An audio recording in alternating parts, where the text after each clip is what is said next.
नमस्कार दोस्तों, आज हम पाटीदार यानी कि पटेल के इतिहास के बारे में बात करेंगे। आप जानते ही होंगे कि पाटीदार यानी कि पटेल आज पूरी दुनिया में प्रसिद्ध है। इंडिया की ही अगर हम बात करें तो पूरे इंडिया में सभी जगह पाटीदार हैं, लेकिन ज्यादातर पाटीदार गुजरात, राजस्थान, मध्य प्रदेश और महाराष्ट्र में रहते हैं।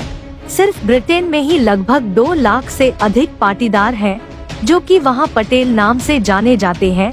इतना ही नहीं, अमेरिका में हर 8 भारतीय पर एक नागरिक पटेल है। इंडिया के लगभग 20% बिजनेसमैन पाटीदार है और उन 20% बिजनेसमैन में से 70% बिजनेसमैन गुजरात से हैं, जो पटेल नाम से ही जाने जाते हैं।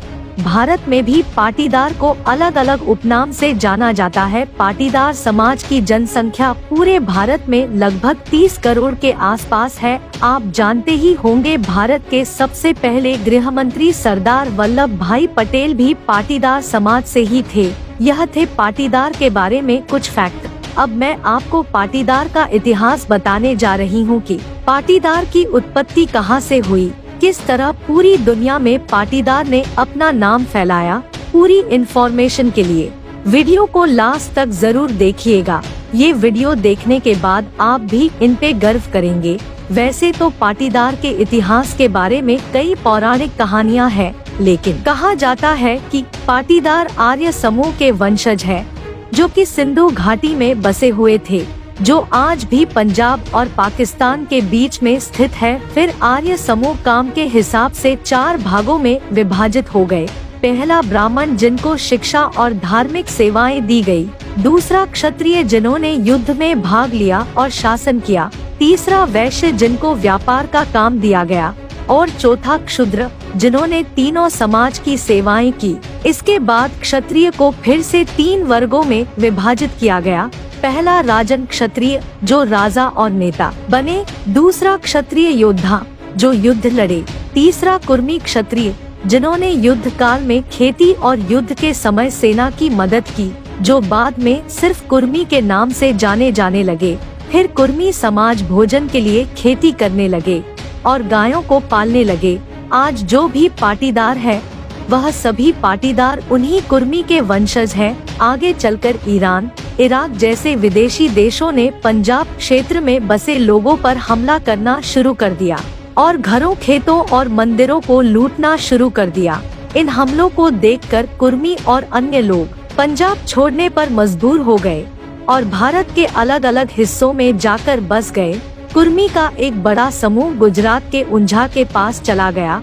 आप जानते ही होंगे, पाटीदार समाज को 2 समूहों में बांटा गया है, एक लेवा पाटीदार और एक कड़वा पाटीदार। कुछ लोगों का यह भी कहना है कि पाटीदार समाज भगवान श्री राम के वंशज है और भगवान श्री राम के पुत्र लव और कुश के नाम पर ही पाटीदार समाज के 2 समूह का बंटवारा हुआ। लव से लेवा पाटीदार और कुश से कड़वा पाटीदार।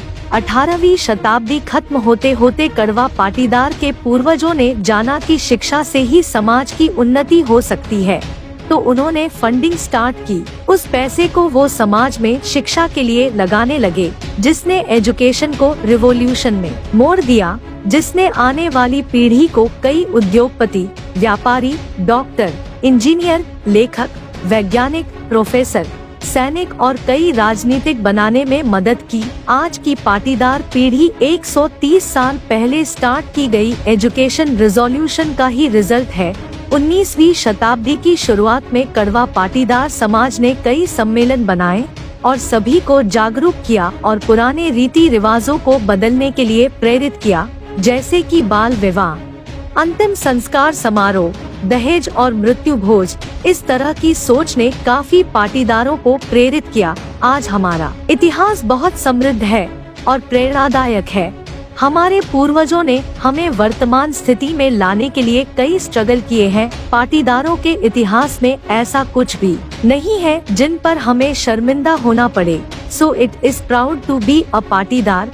जय सरदार, जय पाटीदार, जय हिंद, जय भारत। तो दोस्तों, अगर आप पाटीदार हो और आपको पाटीदार का इतिहास अच्छा लगा हो, तो प्लीज उसे दोस्तों में शेयर करिएगा। हमारे पेज को फॉलो करिएगा ताकि आने वाले वीडियोस की अपडेट आपको मिलती रहे। धन्यवाद।